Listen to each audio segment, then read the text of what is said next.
মৰাণ জাতিটোক যিজন ব্যক্তিয়ে আগবঢ়াই দিছিলে বা যিজন ব্যক্তিয়ে মৰাণ জাতিটোক গোটেই বিশ্বত চিনাকি কৰাই দিবৰ কাৰণে তেওঁ চেষ্টা কৰিছিলে, আজি মই আহি তেনেকুৱা এজন ব্যক্তি ঘৰত আজি মই উপস্থিত হৈছো আৰু তেওঁ অৱস্থাটো দেখি খুব বেছি বেয়া লাগিছে। কাৰণ কিয়? তেওঁ অসুস্থ। হয়, তেওঁ অসুস্থ।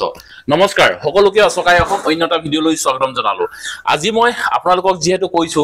যে এনেকুৱা এজন ব্যক্তিক মই আজি আপোনালোকক চিনাকি কৰাই দিবৰ কাৰণে আহিছো, যিজন ব্যক্তি একেবাৰে অসুস্থ হৈ পৰি আছে আৰু সেইজন ব্যক্তি আজি যিটো অৱস্থাত আছে সেই অৱস্থাটো আজি আমি আপোনালোকক দেখুৱাবলৈ পাই খুব দুখিত। কাৰণ কেলে সেইজন ব্যক্তিয়ে আমাৰ মৰাণ জাতিটোক গোটেই বিশ্বত তেওঁ চিনাকি কৰাই দিবৰ কাৰণে তেওঁ চেষ্টা কৰিছিলে আৰু আজিও তেওঁ কৰি আছে, কিন্তু তেওঁ এতিয়া বৰ্তমান বিশ্বনাথ। হয়, আৰু সেইজন ব্যক্তি আপোনালোকে সকলোৱে বুলি ক'লেও ভুল নহ'ব, সকলোৱে চিনি পায় আৰু সেইজন ব্যক্তি হ'ল গোলোক মৰাণদেৱ। হয়, গোলোক মৰাণদেৱ আৰু তেওঁ হৈ গ'ল এয়া ছাৰ নমস্কাৰ। আৰু তেওঁ আজি অসুস্থ হৈ এই ধৰণে বিচনাত তেওঁ পৰি থাকিব লগা হৈছে। যিহেতু আজি আমি কিছুদিনৰ পৰা শুনি আছো আপুনি অসুস্থ, তাকে আপোনাক মাত এষাৰ লগাবলৈ আহিলো আৰু ৰাইজকো অকণমান জনাই দিওঁ বোলো, যিহেতু ধৰক আপুনি আমাৰ মৰাণ জাতিটোৰ কাৰণে যিখিনি কৰিছিলে বা যিখিনি আপোনাৰ অৱদান আছে সেই অৱদান আমাৰ মৰাণ জাতিয়ে কেতিয়াও পাহৰি নাযায় আৰু পাহৰি যোৱা উচিতো নহয়। হয়, এতিয়া মই কিছু কথা আপোনাক পোনপটীয়াকৈ সুধিছো, বেয়া নাপাব, কাৰণ কিছু কথা আমিও নাজানো, আপোনাৰ পৰা কিছুমান কথা আমি আপোনাৰ মুখৰ পৰাই আমি শুনিবৰ কাৰণে চেষ্টা কৰিম। আৰু যিহেতু আমি অকণ কথা শুনিবলৈ পাইছো যে মৰাণ জাতিটোক আমাৰ যি বিহু বা আমাৰ যি পৰম্পৰা আছিল সেইখিনি বিশ্বৰ দুৱাৰত আপুনি চাগে দ্বিতীয়জন ব্যক্তি হ'ব নেকি যিয়ে আমাৰ মৰাণ জাতিটোক আগবঢ়াই নিবৰ কাৰণে চেষ্টা কৰিছিলে। আৰু প্ৰথমজন চাগে মোহন শইকীয়া ছাৰ আছিল তেওঁ, আৰু দ্বিতীয়জন চাগে আপুনি, নহয় জানো ছাৰ? হয়, মোহন শইকীয়া ছাৰে মানে তেখেতে এবছৰে পাৰিলে আচলতে। হয়, বৰ বেছি চেষ্টা কৰিছিলে যদিও বৰ বেছি আগুৱাব নোৱাৰিলে, বিভিন্ন অসুবিধা, সামাজিক কিবা কিবি অসুবিধা সেইটো। আৰু এতিয়া শুনিবলৈ পাইছো আপুনি আমাৰ মৰাণ জাতিটোক আমাৰ গোটেই জাতিৰ জনগোষ্ঠীৰ গোটেইখিনি আমাৰ নৃত্যৰ পৰা শিল্পীৰ পৰা গোটেই বস্তুখিনি আপুনি বিশ্ববাসীক আপুনি আগবঢ়াই দিবৰ কাৰণে চেষ্টা কৰিছিলে। আৰু গোটেই বিশ্বই যে এতিয়া আমাৰ এই যে মৰাণ জাতি যে এটা আছে বা মৰাণ জাতিৰ গোটেই বিহুৰ বা আদি কৰি গোটেই বস্তুখিনি আপুনি কি ধৰণে অকণমান আগবঢ়াইছিলে, অকণমান আমাক থুলমূলকৈ ক'ব নেকি? আচলতে মই বিহুৰ পৰাই আৰম্ভ কৰিছিলোঁ। হয়, মৰাণ সমাজত যেনেকুৱা ধৰণে বিহু প্ৰচলিত আছিল, সেইটো অতীতৰ কথাটো বাৰু নকলোৱেই, কিন্তু আমি আমাৰ বিহু কৰা পদ্ধতিটো সুকীয়া আছিলে কাৰণে মই তাকে উপস্থাপন কৰিবলৈ চেষ্টা কৰিছিলোঁ। ৰাতি বিহু আৰু গাভৰুসকলৰ, ডেকা গাভৰুসকলে গছৰ তলত যিটো বিহু কৰিছিলে, দুয়োটা সামঞ্জস্যত এটা মানে বিহু ঠিক কৰি লৈছিলোঁ আমি, সেইমতে প্ৰদৰ্শন কৰিছিলোঁ আৰু জনপ্ৰিয়তা অৰ্জন কৰা হ'ল। তাৰপিছত লাহে লাহে আহি হ'ল, তাৰপৰা 1992 চনত অসম আমাৰ যিটো মৰাণ ছাত্ৰ সংগঠন আছে, মৰাণ ছাত্ৰ সন্থা, তেওঁলোকৰ তত্বাৱধানত মৰাণ কলা সংস্কৃতি বিকাশ কেন্দ্ৰ গঠন হৈছিলে। মই ভাবিলোঁ আগৰ কেইবছৰ মানে 92 চনলৈকে মই অকলেই যুঁজি কৰি আছিলোঁ ন, ল'ৰা ছোৱালীবোৰৰ লগত লৈ, কিন্তু তেতিয়া ভাবিলোঁ মই মৰাণ ছাত্ৰ সন্থাই যেতিয়া সহযোগ কৰিবলৈ আগবাঢ়ি আহিছে, খুব ভাল কথা, তেওঁলোকে সংগঠনটো খোলক আৰু মই সহযোগ কৰিম এই বুলি পেলাই ময়ো আগবাঢ়ি গ'লোঁ। তেওঁলোকে সাদৰে মোৰ হেৰিটো গ্ৰহণ কৰিলে। আমি তেতিয়া সংগঠন কৰি ভালেখিনি প্ৰগ্ৰাম ইয়াতে ৰাজ্যিক ভিত্তিতে কেইটামান অনুষ্ঠান পৰিৱেশন কৰি আমি দিল্লীলৈ গৈছিলোঁ, গণৰাজ্য দিৱস কৰিবলৈ গৈছিলোঁ, গণৰাজ্য দিৱসত অনুষ্ঠান পৰিৱেশন কৰিবলৈ গৈছিলোঁ। আৰু সেই বছৰে প্ৰথম আছিলে নেকি যে আমাৰ মৰাণ জাতিৰ এই বিহু বা আপুনি যিখিনিৰ লগত জড়িত হৈ আছিলে যে প্ৰথম অসমৰ বাহিৰলৈ গৈছিলে? নহয়, মই 69 চনতে গৈছিলোঁ। খালি মই তেনেকৈ দল লৈ যোৱা নাছিলোঁ, তত্ত্বাৱধায়ক হিচাপে ল'ৰা ছোৱালীখিনিক অলপ মই কণ্ট্ৰল কৰি পেলাই নিব লগা হৈছিল। তাৰপিছত গৈছিলোঁ গণৰাজ্য দিৱসলৈ গৈছিলোঁ, তাৰপিছত যথেষ্ট যোৱা হৈছে বাহিৰলৈ,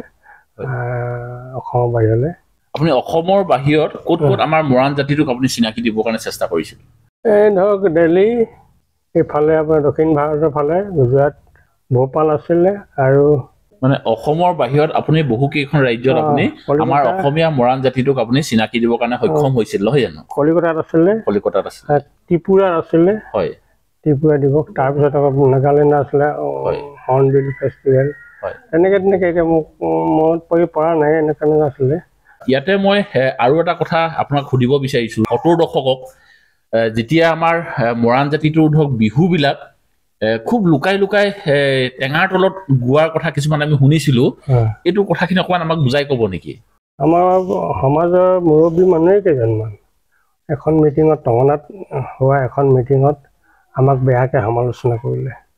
সেই সমালোচনা শুনি স্থানীয় কেইজনমান বৃদ্ধই আহি আমাক বন্ধ কৰিলে এই মানে বিহু আখৰা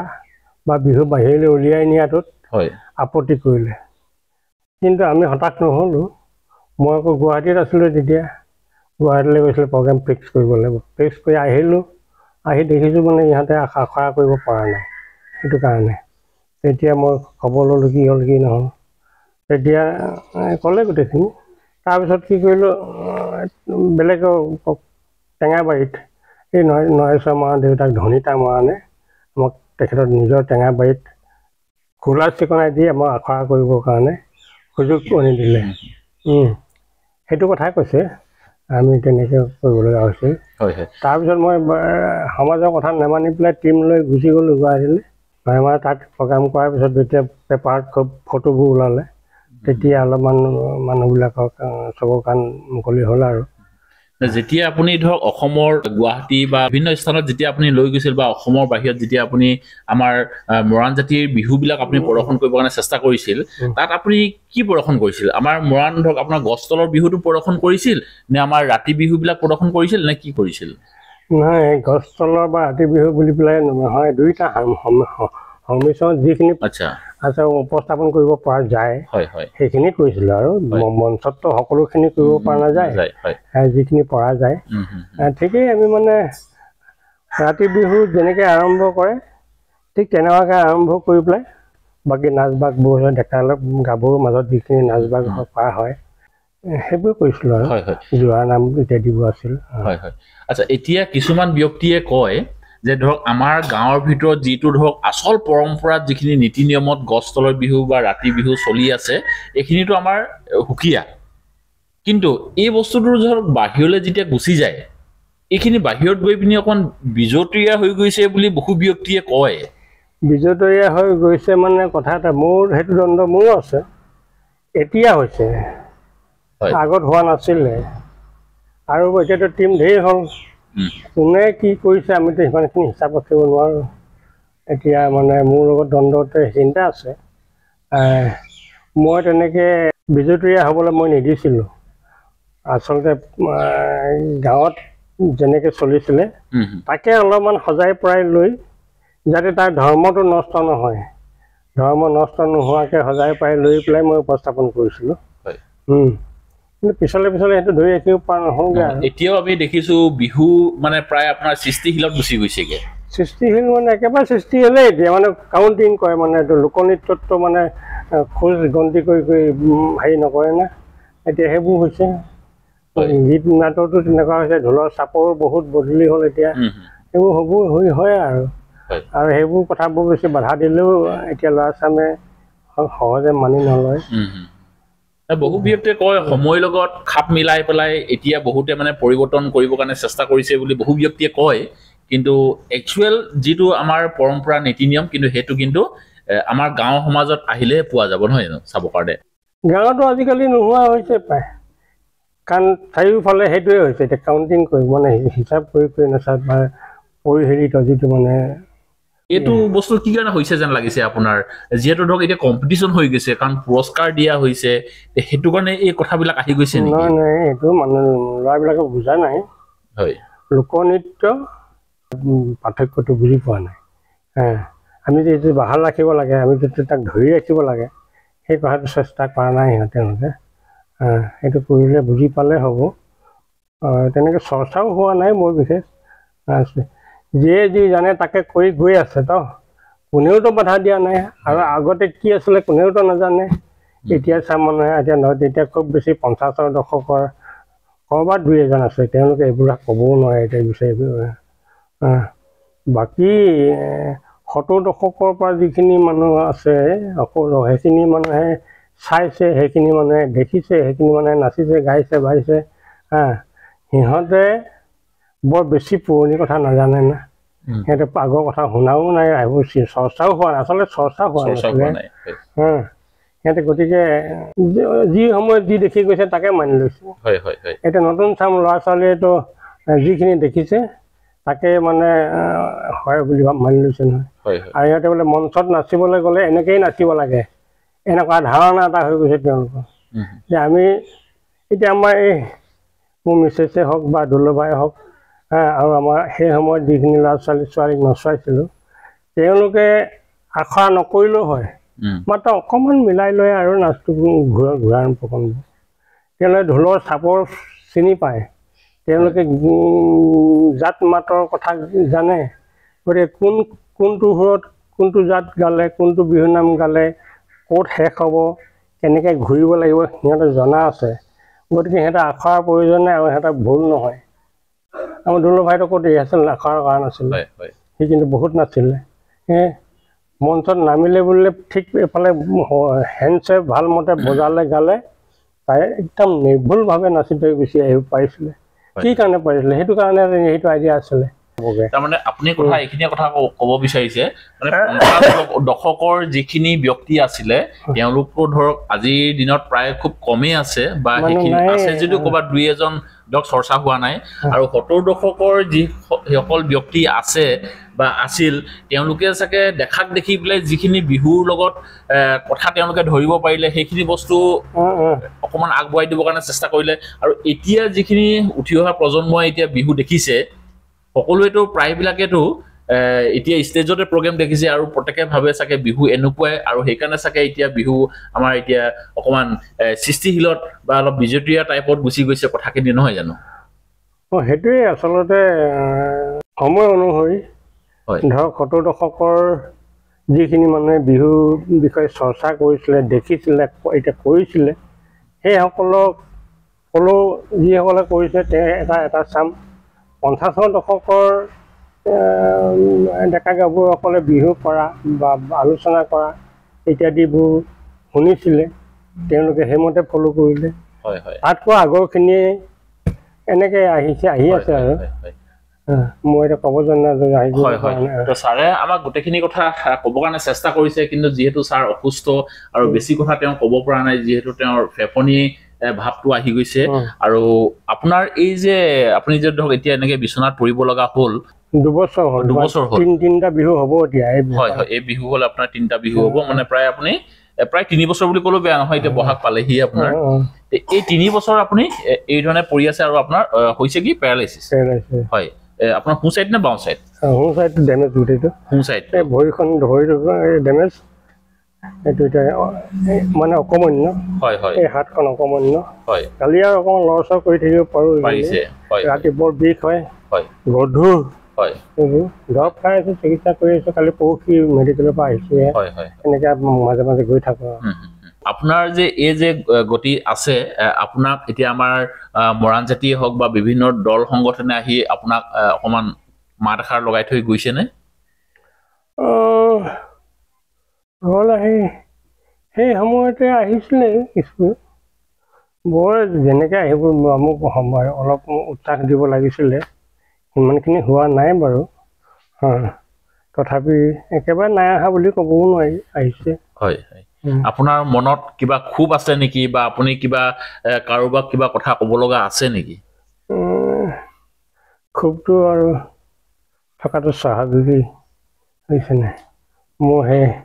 বেমাৰ সময়ত অলপ গুৰুত্ব দিয়া হ'লে আৰু অলপ হেৰি হ'লহেঁতেন। ধৰক যিদিনাখন মই পৰিলোঁ, সেইদিনাখন মোক এই ডাক্তৰ নথকা হস্পিটেল এখনত দিনে ৰাতিয়ে এক ৰাতি সম্পূৰ্ণ এটা দিন পেলাই নথোৱা হ'লে